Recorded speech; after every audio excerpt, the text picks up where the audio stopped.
Okay, so class 9, today we are going to start the second chapter of bio, that is tissues. Okay, that is tissues. ठीक है, last chapter cell में जो हमने पढ़ा था, जो पिछला चैप्टर था हमारा, तो हमने उसमें देखा कि जो लिविंग ऑर्गेनिज्म होता है, वहां से क्या समझा कि जो भी लिविंग ऑर्गेनिज्म होगा, चाहे वो एक सेल का हो, चाहे वो कई सारे सेल्स का बना हो, ठीक है, यानी कि या तो यूनिसेलर होगा या मल्टी सेलुलर होगा। तो जी जो सिंगल सेल होते हैं, जैसे फॉर एग्जांपल अमीबा है, वो एक सेल का है, ठीक है, लेकिन they are many organisms just like fungus, just like plants, just like animals, जो एक सेल के नहीं कई सारे सेल्स के बने होते हैं। अगर आप ह्यूमन की बात करें तो ह्यूमन में ट्रिलियंस ऑफ सेल्स होते हैं। तो ये जो सेल्स इतने सारे करोड़ों की तादाद में जो एक ऑर्गेनिज्म के अंदर मौजूद हैं, तो क्या ये अनऑर्गेनाइज होते हैं? नो, ये ऑर्गेनाइज होते हैं। ठीक है, वो एक एक जो है पैटर्न क्रिएट करते हैं, वो एक ऑर्गेनाइजेशन क्रिएट करते हैं, ठीक है, और फिर ताकि वो बॉडी जो है वो अपने फंक्शन को परफॉर्म कर सके, जो ऑर्गन है वो अपने फंक्शन को परफॉर्म कर सके, ठीक है। तो यहां पे जो नेक्स्ट ऑर्गेनाइजेशन होता है, यानी सेल, जो मल्टी सेलुलर ऑर्गेनिज्म है, तो वो सेल्स जो उनकी बॉडी के होते हैं, वो ऑर्गेनाइज होके क्या बनाते हैं? वो टिश्यूज बनाते हैं। सेल्स ऑर्गेनाइज होके क्या बनाते हैं? टिश्यूज। टिश्यूज ऑर्गेनाइज होके क्या बनाते हैं? ऑर्गन्स बनाते हैं, ठीक है। जैसे हम बात करें ह्यूमन की, ठीक है, तो ह्यूमन की अगर हम बात करें तो ह्यूमन में अलग अलग सिस्टम्स होते हैं। कौन कौन से सिस्टम होते हैं? आपका डाइजेस्टिव सिस्टम होता है, मैं एक सिर्फ सिस्टम का एग्जांपल ले रहा हूं, डाइजेस्टिव सिस्टम होता है। इसी तरीके से सर्कुलेटरी सिस्टम होता है, इसी तरीके से आपका रेस्पिरेटरी सिस्टम होता है, इसी तरह से एक्सक्रीटरी सिस्टम होता है। वो सारे सिस्टम्स मिलके ह्यूमन बनाते हैं। अगर हम डाइजेस्टिव सिस्टम की बात करें तो ये सिस्टम अलग अलग ऑर्गन्स का बना हुआ है। किसका बना हुआ है? Means you have tongue, you have means pharynx, you have stomach, मैं मेन का ले रहा हूं, you have intestine, अलग अलग ऑर्गन्स के बने हुए। तो ये जो ऑर्गन्स हैं ये मिलके क्या बना रहे हैं? डाइजेस्टिव सिस्टम बना रहे हैं। इसी तरीके से और सिस्टम मिलके ह्यूमन बना रहे हैं। अगर हम इस एक ऑर्गन की बात करें, स्टमक की, इस एक ऑर्गन की बात करें स्टमक की, तो ये क्या है? It is made up of tissues, अलग अलग टिश्यूज के बने हुए। और ये जो टिश्यूज हैं वो किसके बने हुए हैं? सेल्स के, ठीक है। तो सेल्स मिलके ऑर्गेनाइज होके क्या बनाते हैं? टिश्यूज बनाते हैं। डिफरेंट टिश्यूज ऑर्गेनाइज होके क्या बनाते हैं? ऑर्गन बनाते हैं। ऑर्गन्स, डिफरेंट डिफरेंट ऑर्गन्स मिलके एक सिस्टम बनाते हैं, और इसके साथ दूसरे सिस्टम्स मिलके, जैसे सर्कुलेटरी सिस्टम हो गया, जैसे आपका रेस्पिरेटरी सिस्टम हो गया, ये सारे सिस्टम्स मिलके क्या बनाते हैं? ह्यूमन, यानी ऑर्गेनिज्म बनाते हैं। क्या बनाते हैं? ऑर्गेनिज्म। ये पॉइंट क्लियर हुआ? ठीक है। तो टिश्यूज बेसिकली क्या है? ये सेल्स का ग्रुप है, ठीक है। क्या है? सेल्स का ग्रुप।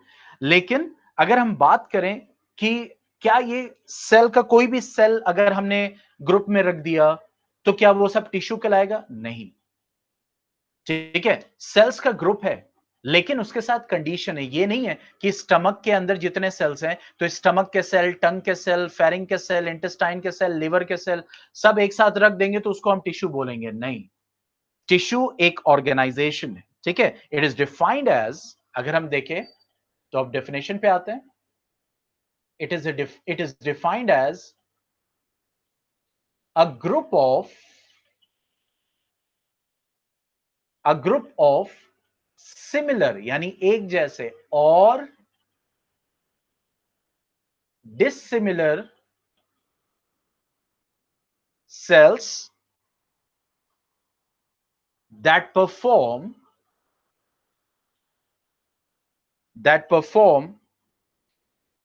a common function,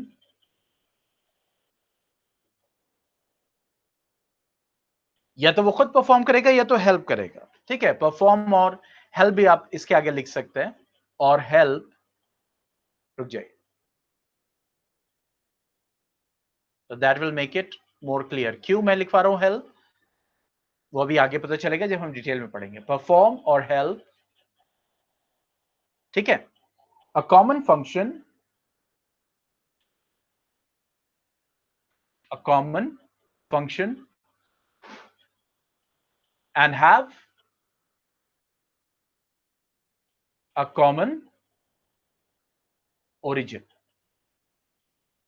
ठीक है, तो इसका मतलब ये नहीं है कि स्टमक के थोड़े से सेल ले लिए, इंटेस्टाइन के सेल ले लिए, फेरिंक्स के सेल ले लिए, टंग के सेल ले लिए और एक साथ इनको रख दिया तो वो टिश्यू कहलाएगा। नो, यानी वो ग्रुप ऑफ सिमिलर या डिसिमिलर, ये नहीं कह रहा है कि वो सेल्स भी सब एक तरह के होने चाहिए, अलग अलग टाइप के भी हो सकते हैं। जैसे हम आगे पढ़ेंगे कॉम्प्लेक्स टिश्यूज में या एनिमल्स में भी पढ़ेंगे या प्लांट्स में भी पढ़ेंगे, तो डिफरेंट टाइप्स ऑफ सेल्स भी होते हैं जिनका ग्रुप, लेकिन वो सारे के सारे सेल क्या होते हैं, वो सारे के सारे सेल एक ओरिजिन के होने चाहिए, यानी एक जगह से ओरिजिनेट करने चाहिए और सब के सब या तो वो परफॉर्म करें या हेल्प करें उस फंक्शन को कराने में। यानी कि जैसे अगर स्टमक की बात करें तो स्टमक जो है वो क्या वो लिवर का फंक्शन करेगा? यस और नो? चैट बॉक्स में लिखो। स्टमक जो है वो लिवर का फंक्शन करेगा, लिवर जो है वो आई का फंक्शन करेगा, ऐसा होगा? एवरीवन? नहीं करेगा, ठीक है। स्टमक स्टमक का ही फंक्शन करेगा, आई आई का ही फंक्शन करेगा, लिवर लिवर का ही फंक्शन करेगा। समझ रहे हैं? तो इसका मतलब वही कह रहा है कि मान लो कि लिवर है तो उसके अंदर जो सेल्स है उन्होंने जो ग्रुप एक बना रखा है, ठीक है, तो वो सारे के सारे सेल एक ओरिजिन से आए होंगे और वो सब के सब एक कॉमन फंक्शन परफॉर्म कर रहे होंगे। स्टमक में डिफरेंट टाइप्स ऑफ सेल्स होंगे लेकिन वो स्टमक के फंक्शन को परफॉर्म करने में मदद करेंगे, वो लिवर में नहीं मदद करेंगे। आई के सेल्स होंगे, डिफरेंट टाइप्स ऑफ सेल्स होते हैं, रॉड सेल होते हैं, कोन सेल्स होते हैं, आपने 8th में पढ़ा भी है कि भाई कोन सेल्स कलर को सेंस करता है, रॉड सेल जो होता है आपके लाइट को सेंस करता है। तो लेकिन वो सब आई के हैं ना, समझ रहे इस चीज को? तो वो सब आपके कॉमन फंक्शन कर रहे हैं कि आपको देखने दे रहे हैं, मतलब कि आप देख पा रहे हो एक ऑब्जेक्ट को देख पा रहे हो, उसके कलर को आप सेंस कर पा रहे हो, ठीक है। तो वो ग्रुप ऑफ सेल्स चाहे वो सिमिलर हो, एक तरीके के हो, चाहे वो अलग अलग टाइप के हो, लेकिन अगर एक तरीके के हो या अलग अलग टाइप के हो, वो सब के सब एक ओरिजिन के होने चाहिए और सब के सब मिलके या तो उस फंक्शन को परफॉर्म करें या उस फंक्शन को परफॉर्म करने में हेल्प करें। तो ऐसे ग्रुप ऑफ सेल्स को हम क्या बोलते हैं? टिश्यूज बोलते हैं। पॉइंट क्लियर हुआ? So a group of similar or dissimilar cells that perform or help a common function, ठीक है, and have a common origin. तो अब यहां पे जो हम पढ़ने वाले, क्योंकि अगर हम टिश्यूज की बात करें तो you have plants and animals, those exist in complex multicellular forms. तो यहां पे हम दो तरीके के टिश्यूज को दो ऑर्गेनिज्म के टिश्यूज को पढ़ने वाले, one is the plants and one is the animals. तो सबसे पहले हम देखेंगे कि what are the differences between plant tissues and animal tissues. यहां तक कोई डाउट किसी को?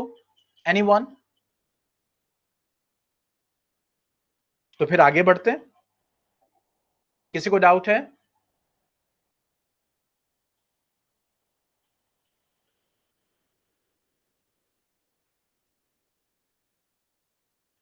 ओके, चलिए अब आगे पढ़ते हैं। That is the differences between plant tissues means the tissues which are present in plants and the tissues which are present in animals. तो अगर हम डिफरेंसेस की बात करें, ठीक है, that is the plant tissues and animal tissues.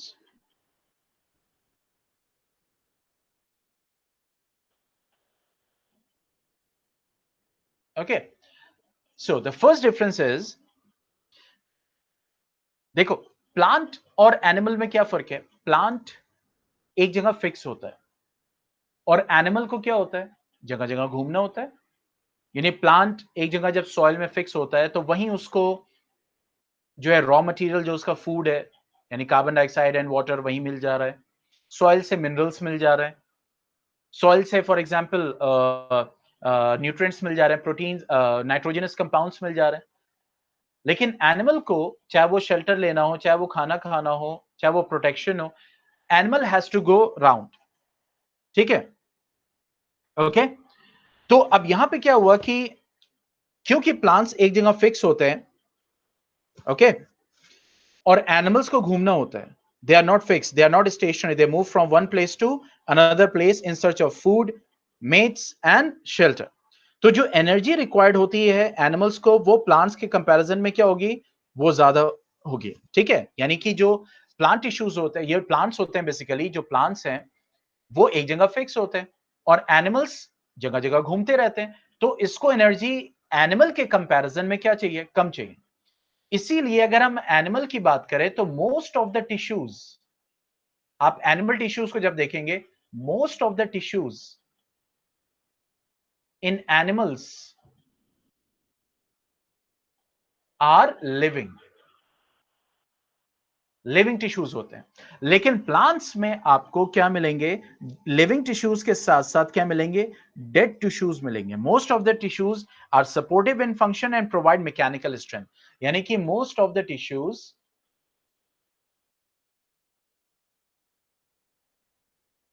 ठीक है, are living, sorry, are dead, यानी लिविंग टिश्यूज भी होते हैं, अभी हम इसके आगे ही पढ़ेंगे, आर डेड। क्यों, क्योंकि प्लांट को एक जगह रहना है तो उसको एक मैकेनिकल स्ट्रेंथ चाहिए, एक सपोर्ट चाहिए। डेड टिश्यूज क्या करते हैं, इनका मेन फंक्शन क्या होता है, सपोर्ट एंड मैकेनिकल स्ट्रेंथ। इस वजह से क्या मिलते हैं, डेड टिश्यूज मिलते हैं। लिविंग भी मिलते हैं बेटा, लेकिन डेड इसमें ज्यादा मिलते हैं। लेकिन लिविंग टिश्यूज एनिमल्स में ज्यादा मिलते हैं। क्यों, क्योंकि एनिमल्स को इधर उधर वॉन्डर करना, उसको अपने आप को प्रोटेक्ट भी करना है, रिप्रोड्यूस भी करना है, और उसके बाद जो है फूड के लिए इधर उधर टहलना भी है। तो वहां पे क्या है, that is having what the, yes, that is having what the living tissues the most. Second, plant tissues और एनिमल टिश्यूज में क्या होता है, जो प्लांट की ग्रोथ होती है, द ग्रोथ इज इनडेफिनिट। इसकी ग्रोथ क्या होती है, इनडेफिनिट होती है। ठीक है, यानी plants grow through out their life. Okay, they grow through out their life.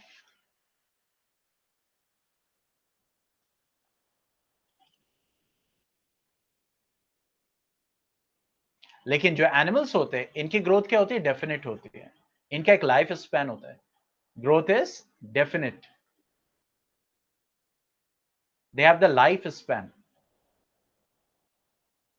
ठीक है, पैदा होंगे, फिर अगर ह्यूमन की बात करें तो फिर चाइल्डहुड होगा, फिर यूथ एज आएगी, फिर उसके बाद ओल्ड एज आएगी, उसके बाद death. They have a definite life span. ठीक है, तो इसीलिए यहां पे क्या है कि that is the difference between those tissues. और उसके बाद अगर थर्ड बात करें, कॉम्प्लेक्सिटी, तो प्लांट्स और एनिमल्स की बात करें तो प्लांट टिश्यूज ज्यादा कॉम्प्लेक्स नहीं होते अगर एनिमल से आप कंपेयर करें। So they are not complex, they are not complex when compared to, when compared to animal tissues.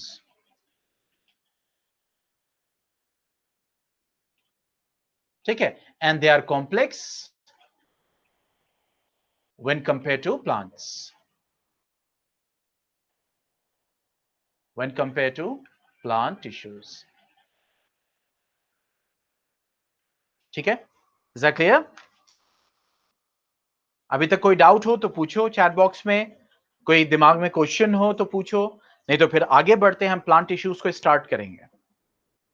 और मैं कहूंगा कि एक कॉपी और पेन अपने पास जरूर रखिए, आगे जो फ्लो चार्ट बनाने वाला हूं वो आप उस पर बनाएंगे मेरे साथ साथ।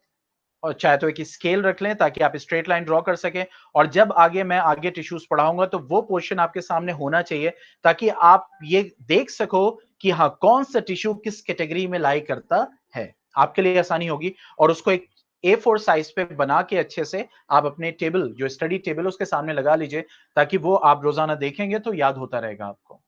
तो इसमें कोई डाउट हो तो पूछिए, वरना हम नेक्स्ट टॉपिक पे बढ़ते हैं, that is the plant tissues. अभी तक जितना बताया, कोई दिमाग में डाउट हो?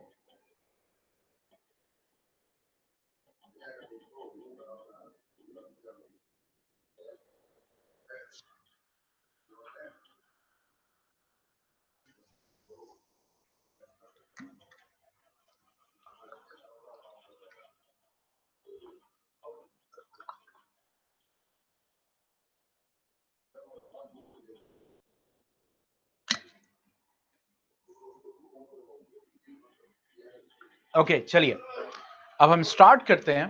That is the plant tissues.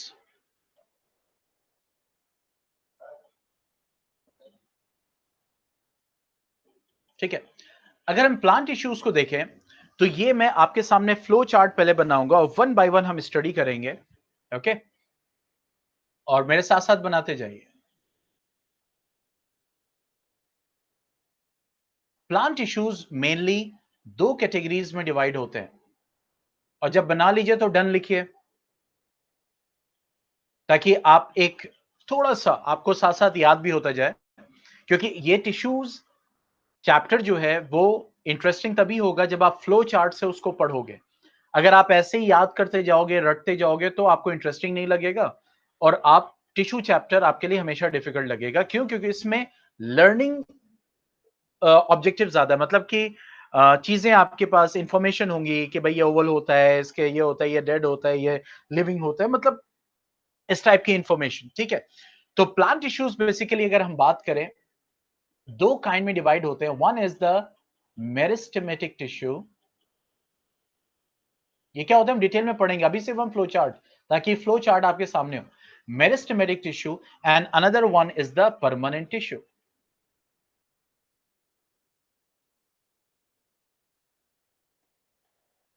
Permanent tissue, यहां तक बना लीजिए, फिर डन लिखिए।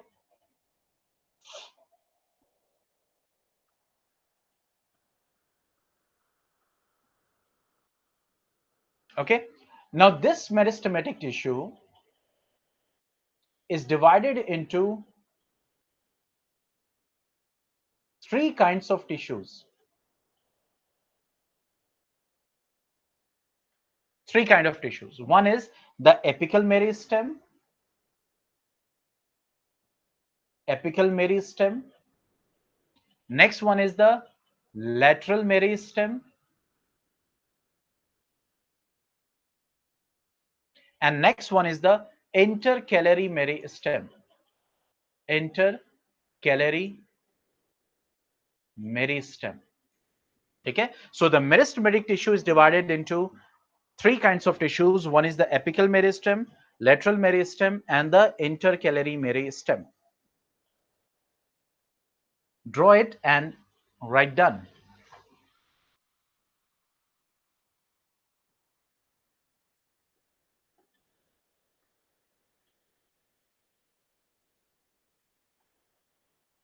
Okay,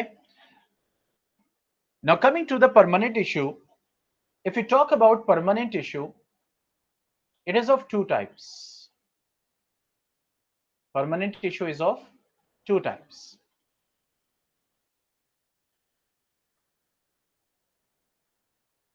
One is the simple permanent tissue and one is the complex permanent tissue. Simple permanent tissue and complex. और आप ये एक पेज पे अभी चाहे तो आप मतलब ड्रॉ कर लें कैसा भी, लेकिन जब आप करें तो चाहे तो आप इसका जब बन जाएगा तो मैं थोड़ी देर छोड़ दूंगा, स्क्रीनशॉट भी ले लीजिएगा और इसको अच्छे से बना के अपने सामने रखिएगा। ठीक है, simple permanent tissue and complex permanent tissue. Now this simple permanent tissue is divided into three types. Wait a second, थोड़ा मैं लाइन स्ट्रेट बना लूं।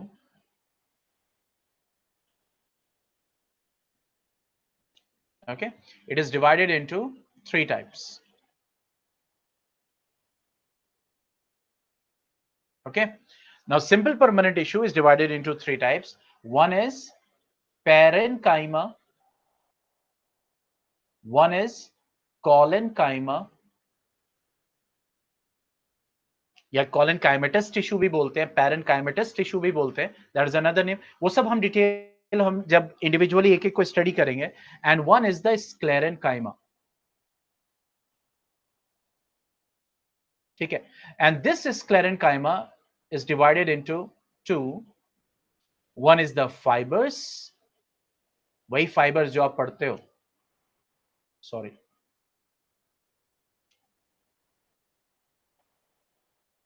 ठीक है, one is the fibers and one is the sclerids.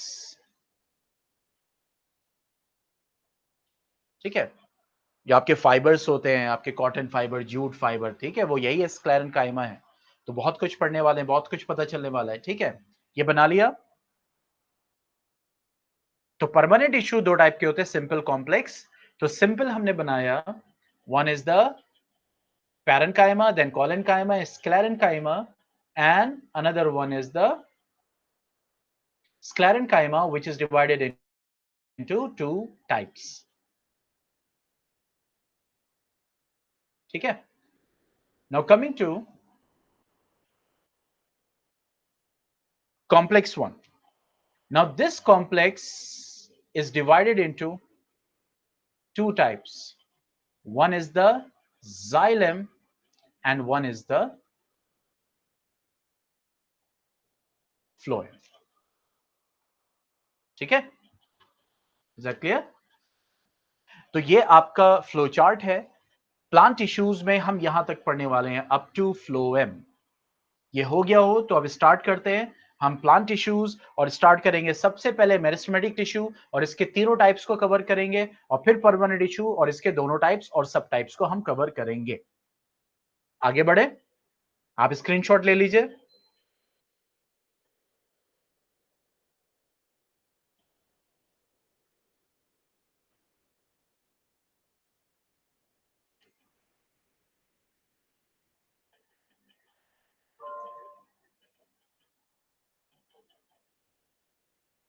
Okay, so let's start the meristematic tissue now.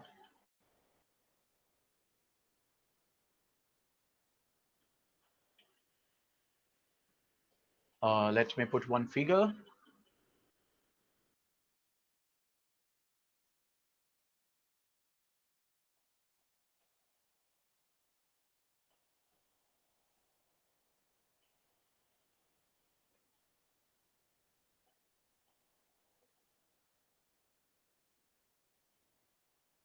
Okay, now it's done. So let's start with the meristematic tissue.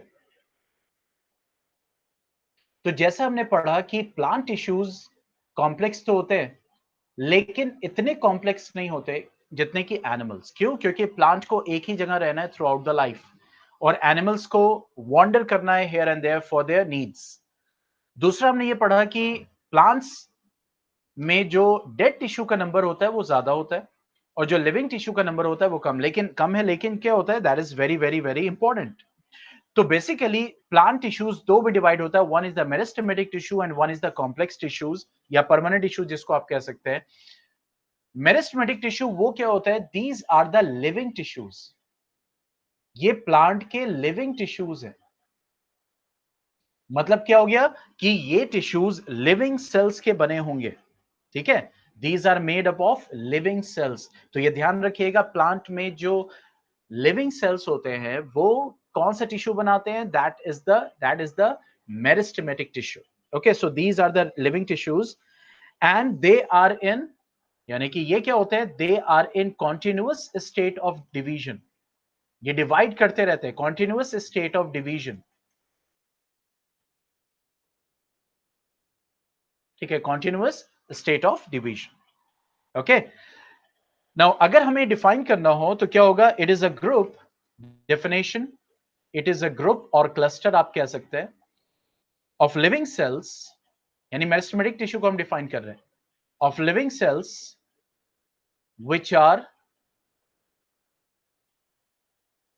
located which are located at, यानी पूरे plants भी नहीं होते बेटा, ठीक है, they are located at specific locations, वहीं divide करेंगे, वहीं से वो नए सेल को प्लांट में ऐड करते चले जाएंगे, ठीक है। तो specific locations and divide continuously to add new cells to the plant body, and divide continuously to add new cells to the plant body.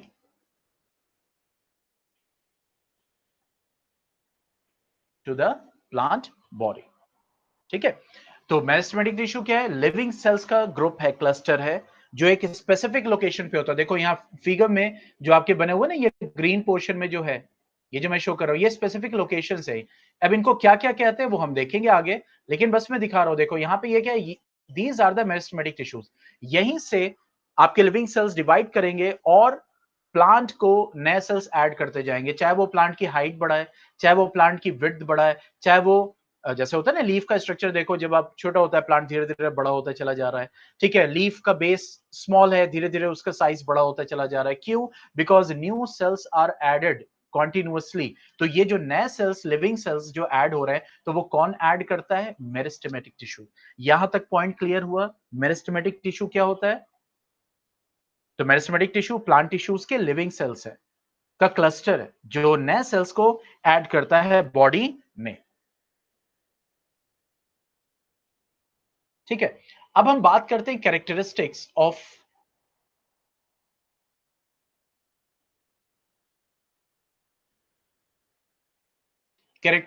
Of meristematic tissue. यहां पे हम देखेंगे कैरेक्टरिस्टिक्स को, उनके फीचर्स को। ठीक है, कैरेक्टरिस्टिक्स ऑफ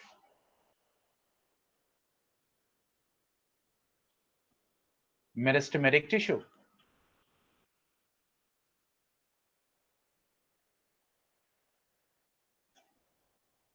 ठीक है, नंबर वन। अब देखो यहां पे क्या है, यहां पे ये फ्रंट पोर्शन था ना, ये देखो यहां पे ये ग्रीन पोर्शन था, ये वाला। ठीक है, इसी को यहां पे देखो ये रियलिटी में दिखाया गया, देख रहे हैं? और इसमें क्या है, ये आपका एपिकल पोर्शन है, ये ऊपर वाला पोर्शन। ठीक है, उसी को यहां पे शो किया। देखो there are numerous cells present over here, कितने सारे सेल्स इसमें है। ठीक है, जो ये आपका टिश्यू है, तो ये ग्रुप ऑफ सेल्स का बना हुआ है, तो इसी को ये आपके रियल पिक्चर है। ठीक है, this is the real picture consisting of real cells. Clear? तो यहां पे जो आपको ये फिगर डिपिक्ट की गई है, वो रियलिटी में इस टाइप से दिखती है। So you have the different and numerous types of cells over there. तो अगर हम कैरेक्टरिस्टिक की बात करें, तो मेरिस्टेमेटिक टिश्यू के जो सेल्स होते हैं, सेल्स ऑफ, मैं एमटी लिख दे रहा हूं बार बार, just to save the time and space. ठीक है, cells of meristematic tissue, they are similar in structure. देखो सेम नहीं बोल रहा है, क्या बोल रहा है? दे आर सिमिलर, एक जैसे। सेम मतलब होता है कॉपी, कॉपी नहीं होते, ठीक है, लेकिन एक जैसे होते हैं, ऑलमोस्ट सिमिलर होते हैं। ठीक है, and have thin and elastic, and have thin and elastic cell wall. तो इसका मतलब क्या हो गया? ये जो सेल्स होते हैं, क्योंकि इनको डिवाइड करना है बेटा, देखो अगर सेल वॉल मोटी होगी, थिक होगी, यानी ये प्लांट सेल है और इसमें सेल वॉल बहुत ही थिक है, लाइक दिस, तो ऑब्वियसली सेल वॉल थिक होगा, तो इस सेल से नया प्लांट सेल जब बनेगा, तो उतनी थिक सेल वॉल को बनाने के लिए टाइम लगेगा ना। इसीलिए नेचर ने क्या किया, ये जो सेल्स होते हैं मेरिस्टेमेटिक टिश्यू के, इनकी जो सेल वॉल होती है वो थिन होती है। क्यों? क्योंकि they are very rapidly dividing, और जल्दी उनको डिवाइड करना है, नए सेल्स को ऐड करना है प्लांट्स को। ठीक है, तो इस वजह से उसकी सेल वॉल थिन होती है, क्योंकि थिन सेल वॉल होगी तो नए सेल में सेल वॉल बनाने में ज्यादा टाइम नहीं लगेगा। ठीक है, okay, so they have the cells of the meristematic tissue are similar, they are similar and they have thin and elastic cell wall, that is the first characteristic. ठीक है, और दूसरा अगर हम सेल की बात करें, तो cells are not of fix shape, यानी कि सिर्फ एक ही तरह के नहीं होते। सेल्स जो होते हैं वो ओवल भी हो सकते हैं, यानी मेरिस्टेमेटिक टिश्यू के ओवल भी हो सकते हैं, सिर्फ यानी देखो यहां भी है, यहां भी है, जहां जहां यहां पे एक एग्जांपल आपको दिया हुआ। ठीक है, राउंडेड भी हो सकते हैं, that is spherical in shape you can say. ठीक है, रेक्टेंगुलर भी हो सकते हैं, पॉलीगनल भी हो सकते हैं। ओके, जस्ट अ चेक, मेरी आवाज क्लियर आ रही है ना? कोई दिक्कत तो नहीं? स्क्रीन क्लियर दिख रहा है? Everything is visible, clear, no no problem? Okay, ठीक है। Now coming to the next, जो सेल्स होते हैं, they are very compactly arrange, यानी कि बहुत ही कॉम्पैक्ट अरेंज होते हैं। ऐसा नहीं है कि बीच में सेल्स के बीच में बहुत स्पेस है। आप देख सकते हैं यहाँ फिगर में कि सेल्स देखो एकदम करीब करीब है, एकदम एक दूसरे में मिले हुए हैं, तो they are very compactly arrange, means no intercellular spaces. अब यहां पे आपको मैं एक टर्म क्लियर करूंगा, इंटर और इंट्रा। मान लो ये दो सेल्स हैं, प्लांट सेल है, ठीक है, तो मैंने यहां पे एक टर्म यूज किया इंटरसेलुलर स्पेस। इंटर मतलब क्या होता है बेटा, विद इन टू, ठीक है, यानी कि दो के बीच में।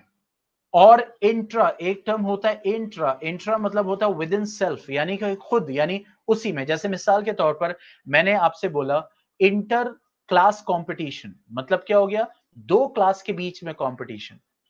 और मैंने बोला आपसे इंट्रा क्लास कंपटीशन, मतलब एक ही क्लास में जो बच्चे हैं उनमें आपस में कंपटीशन होगा। तो यहां पे क्या बोल रहा है, इंटरसेलुलर स्पेस, मतलब दो सेल्स के बीच में ये जो स्पेस है, ये मेरिस्टेमेटिक टिश्यू के जो सेल्स होते हैं, इनके जो सेल्स हैं, इनके बीच में जो स्पेस होती है वो ना के बराबर होती है, ये कहा जा रहा है। अब समझ में आ गया। और आपसे ये बोला जाए इंट्रासेलुलर, तो इंट्रासेलुलर मतलब एक सेल के अंदर, इंट्रासेलुलर मतलब एक सेल के अंदर, इंटरसेलुलर मतलब दो सेल्स के बीच में। ठीक है, पॉइंट क्लियर हो गया।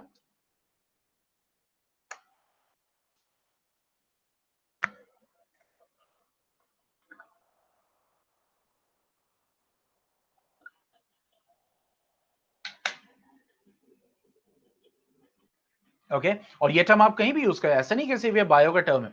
आप जैसे मिसाल के तौर पर इंटर डिस्ट्रिक्ट, अब डिस्ट्रिक्ट के आगे इंटर लगा दिए, मतलब दो डिस्ट्रिक्ट के बीच में।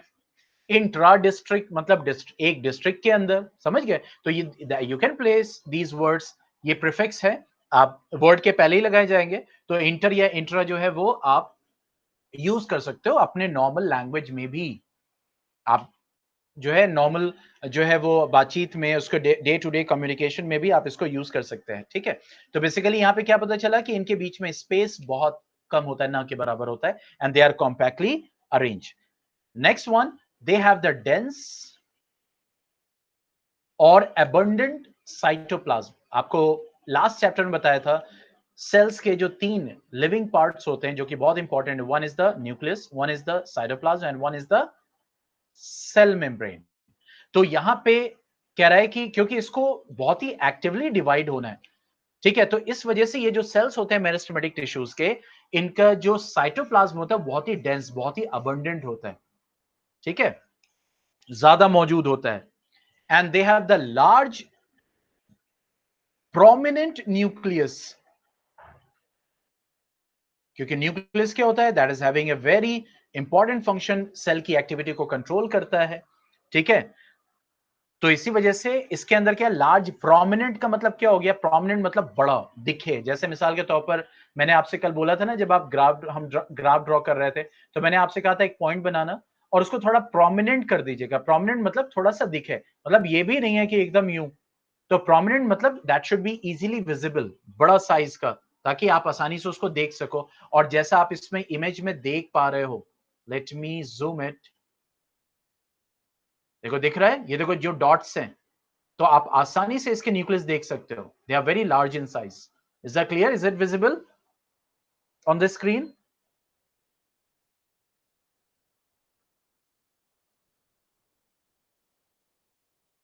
Yes, everyone in the chat box, is it visible to you? See this, यहाँ पे फिगर में ब्लैक ब्लैक डॉट्स दिखाई दे रहे हैं आपको, ठीक है, तो ये क्या है, ये न्यूक्लियस है। This is what, the nucleus. Okay, so they have a large prominent nucleus. Is that clear?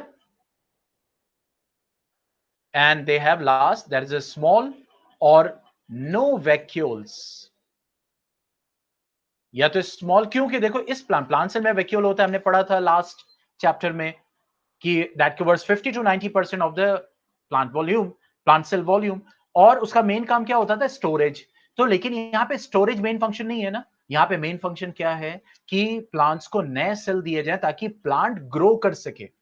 Living cell क्यों है, because the plant can grow, वो ग्रो कर सके, उसकी हाइट बढ़ सके, उसका गर्थ बढ़ सके, ठीक है, प्लांट के जो लीव्स है उनका साइज बढ़ सके, फ्रूट्स का साइज बढ़ सके, समझ रहे? तो it is adding new sales.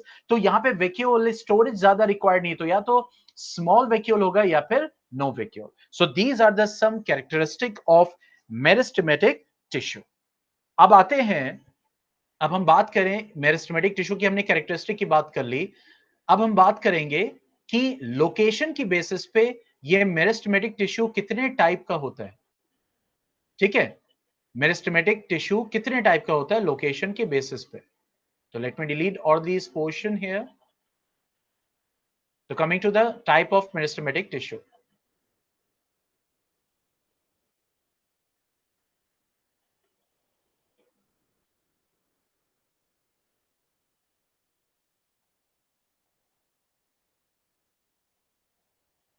let me clear the screen basically.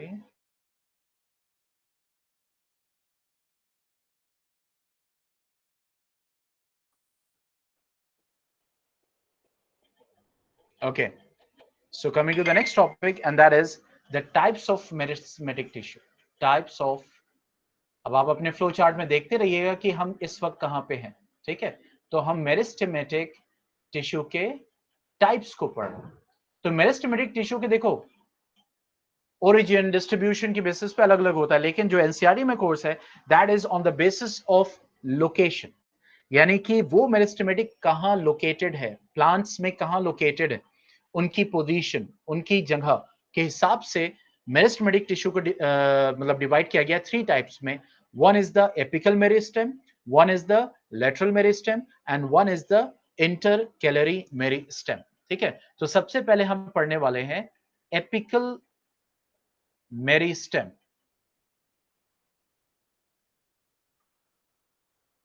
ठीक है? क्या पढ़ने वाले? Apical meristem. ओके, नाउ यहां पे देखो एपिकल मतलब क्या होता है? एपिकल मतलब होता है टिप। जैसे यहां पे जो आपको शो हो रहा है ना, ये एक स्टेम का पोर्शन दिखाया जा रहा है। क्या है? It's a stem basically. मैं एक और पिक्चर लेता हूं जहां पे, yes this is the very beautiful picture, let me choose this.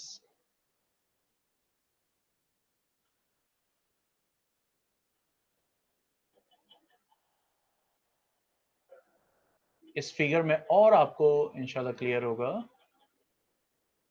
अब देखो, एपिकल मेरिस्टेम की बात करें तो एपिकल मतलब जो टिप पे अवेलेबल हो। तो जैसे यहां पे आप देखो, यहां पे स्टेम आपको दिख रहा है ना, ये स्टेम का टिप है, दिख रहा है टिप?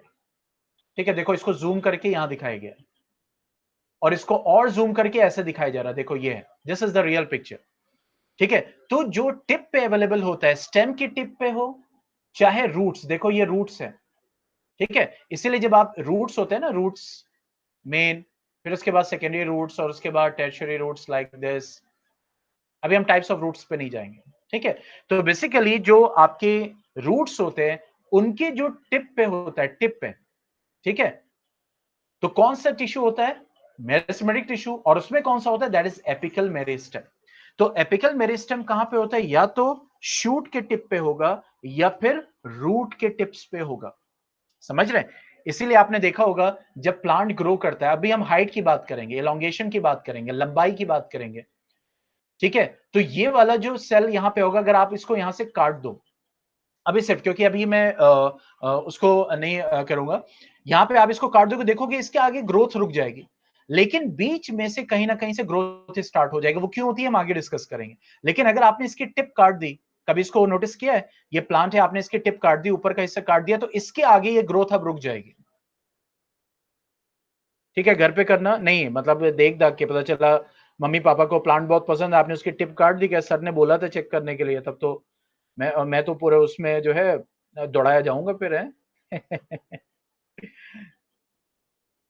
ओके, तो टिप क्यों? क्योंकि यहां पे टिप पे आपकी डिवाइडिंग टिश्यूज होते हैं, उनको आप एपिकल मेरिस्टेम, इसीलिए रूट का अगर ये टिप है, ये टिप पोर्शन है, यहां पे लिविंग सेल्स होते हैं और ये नए सेल्स को ऐड करते जाते हैं और बाद में ये डेड होते चले जाते हैं और टिप पे आपके मेरिस्टेमेटिक टिश्यूज होंगे।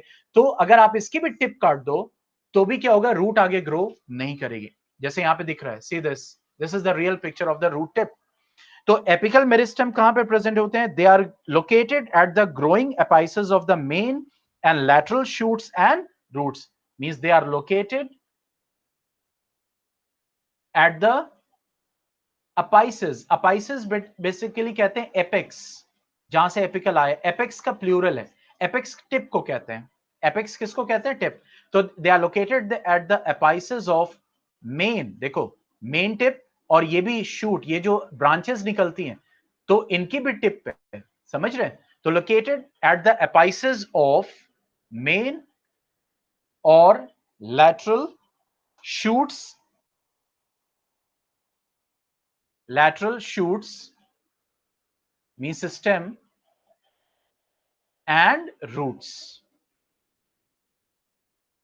ठीक है? So they are located at the tip of the shoot and root and they are responsible for linear growth of an organ, यानी लंबाई, लंबा मतलब पेड़ जो लंबा होता चला जा रहा है उसकी रूट जो लंबी होती चली जा रही, मोटाई में नहीं बेटा, एपिकल मेरिस्टेम जो होता है, ठीक है? तो अब जैसे यहां पे जो आपके शूट यानी कि स्टेम के टिप पे जो होगा उसको हम बोलते हैं शूट एपेक्स। क्या बोलते हैं? Shoot apex. और जो रूट के टिप पे होगा उसको हम क्या बोलेंगे? That is called root apex. तो रूट एपेक्स क्या है? एपिकल मेरिस्टेम है। शूट एपेक्स क्या है? एपिकल मेरिस्टेम है। ठीक है? So they are responsible for linear growth, ठीक है, यानी कि लंबाई। तो यहां भी टर्म देखो लीनियर आया, responsible for linear growth of the plant.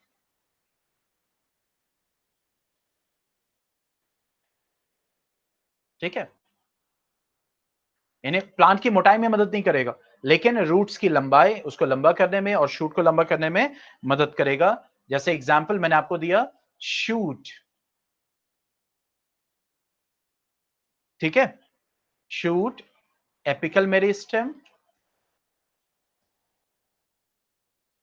यानी कि शूट एपेक्स एंड रूट मेरिकल apical meristem, root apical meristem जिसको कहते हैं रूट एपेक्स। इसमें कोई डाउट बेटा? तो एपिकल मेरिस्टेम कहां होता है? टिप पे होता है, रूट की टिप पे और शूट की टिप पे। कोई डाउट? तो आगे बढ़ते हैं फिर।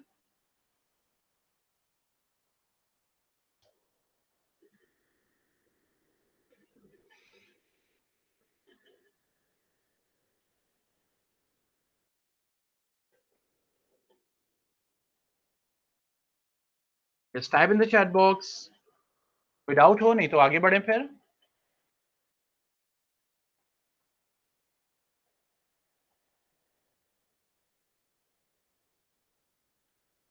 ओके अब आगे बढ़ते हैं। Next that is the lateral meristem. Coming to the lateral meristem. तो देखो लैटरल का मतलब क्या होता है? साइड्स। तो नाम से ही लग रहा, ठीक है, कि ये कहां पे होंगे? साइड्स में। ठीक है, ये कहां पे होंगे? साइड्स में। तो coming to the second type and that is the lateral meristem.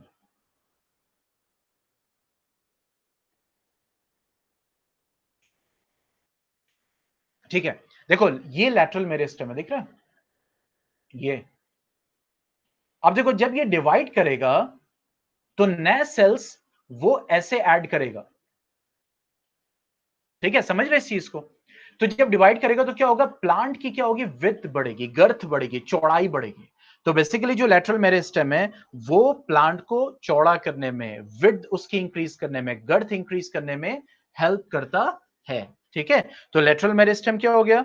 It consist of, ठीक है, it consist of sales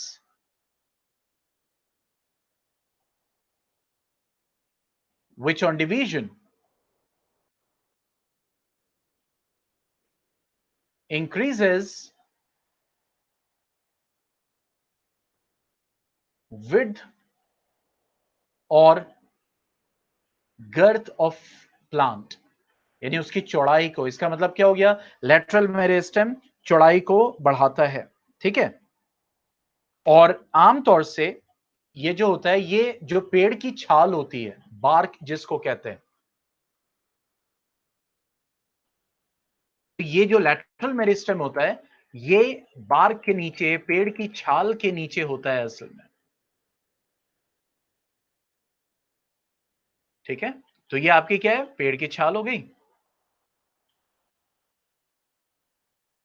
this is the bark. Okay, तो ये जो बार्क होता है ये इसी के नीचे, जो आपका लैटरल मेरिस्टेम इसी के नीचे, so they are located beneath the bark. ठीक है, in the form of there is cork cambium, मतलब किस फॉर्म में, कॉर कैम्बियम, ये टर्म याद रखिएगा। ठीक है, कॉर कैम्बियम, ठीक है, और vascular cambium.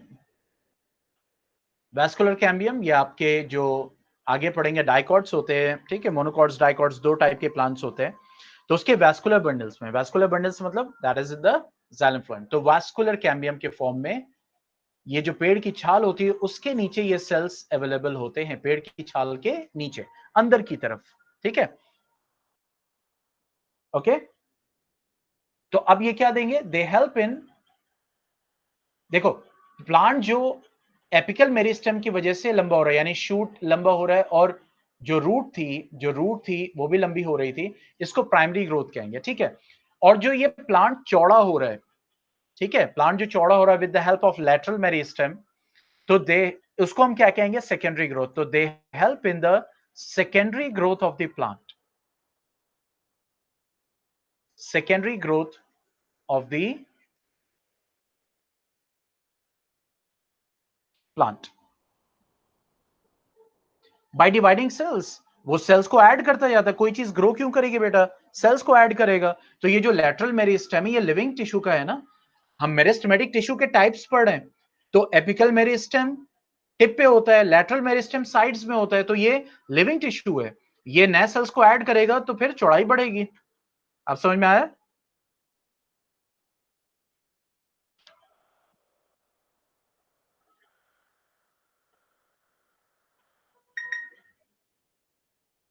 Yes, point clear हुआ?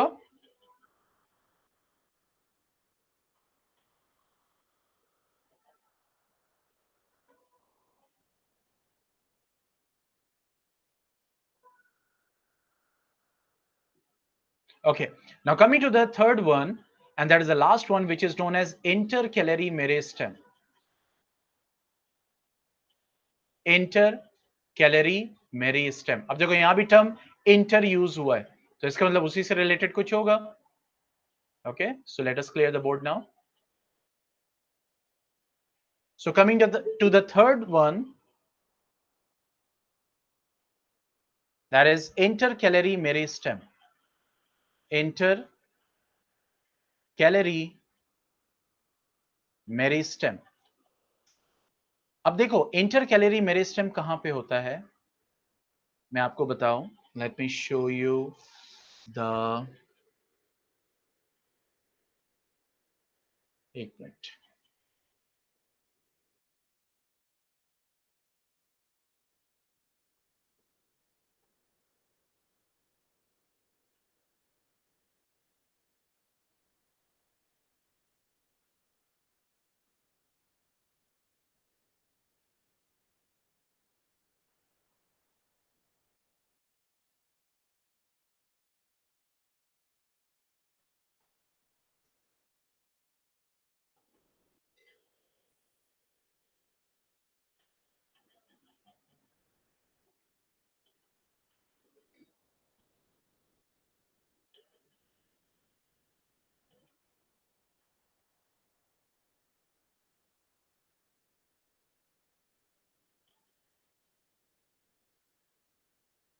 अब देखो इस फिगर से आपको पता चलेगा इंटरकैलरी मेरिस्टेम।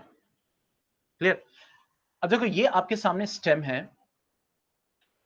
ठीक है, अब देखो यहां से ब्रांचेस निकल रही, ये पॉइंट है, यहां से ब्रांचेस निकल रही हैं, ठीक है, ये पॉइंट है, यहां से ब्रांचेस निकल रही हैं, ठीक है, यहां पे कोई ब्रांच नहीं निकल रही, ठीक है, तो वो पॉइंट जहां से ब्रांच निकलती, चाहे नए लीफ की, चाहे नए स्टेम की, ठीक है, तो इस पॉइंट को क्या बोलते हैं, नोड्स।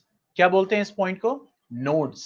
ये आपका नोड्स है, और ये आपका क्या है, नोड्स, ये आपका नोड है, ठीक है। ओके।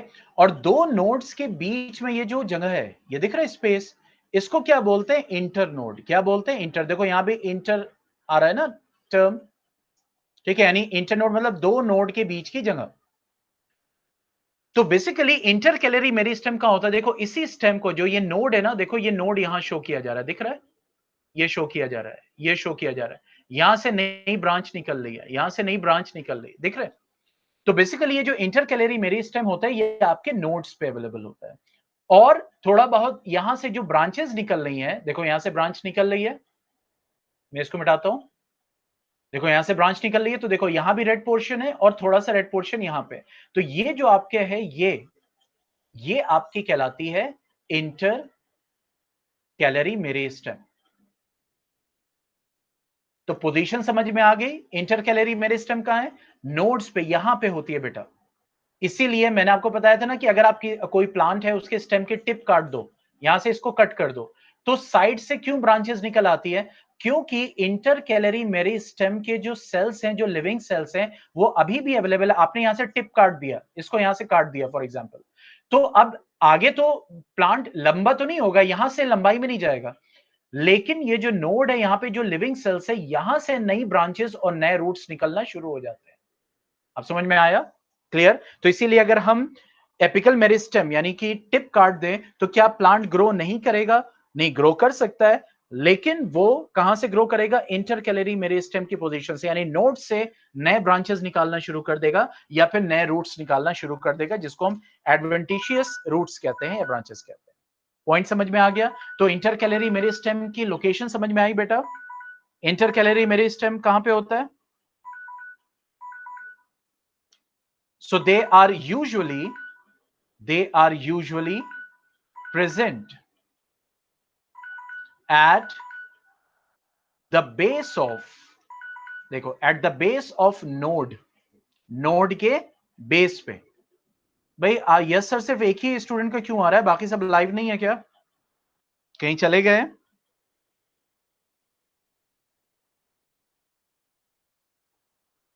बेस ऑफ नोड, ठीक है, बेस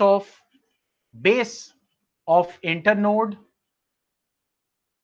ठीक है, इंटर नोड है, उसके बेस पे यहां पे, ठीक है, यहां पे नहीं होगा, ये डेड टिश्यूज होंगे यहां पे, लेकिन यहां पे नोड के बेस पे और इंटर नोड के बेस पे यहां पे आपको मिलेगा, ठीक है। और eight the base of leaf, ये कि यहां पे जो लीफ था, यहां से निकलता, तो यहां भी रेड पोर्शन था, तो at the base of leaf. Okay, so they are responsible for the growth in length, they are responsible for the growth इन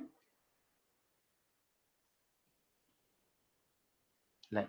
तो आई थिंक अब क्लियर हो गया होगा मेरिस्टेमेटिक टिश्यू के सेल्स की कैरेक्टरिस्टिक और उनके टाइप्स कहां कहां लोकेटेड होते हैं। दैट इज एपिकल मेरिस्टेम, ठीक है, that is the inter lateral meristem and the inter calorie meristem. इसमें कोई डाउट किसी को?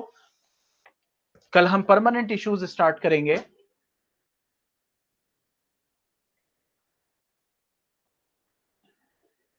Any doubt? You can ask the doubt बेटा।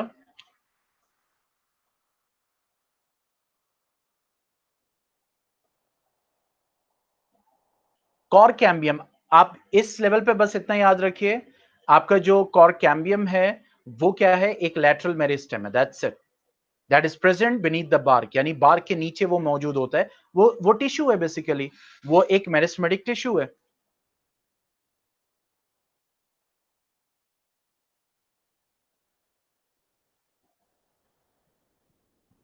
Anything else?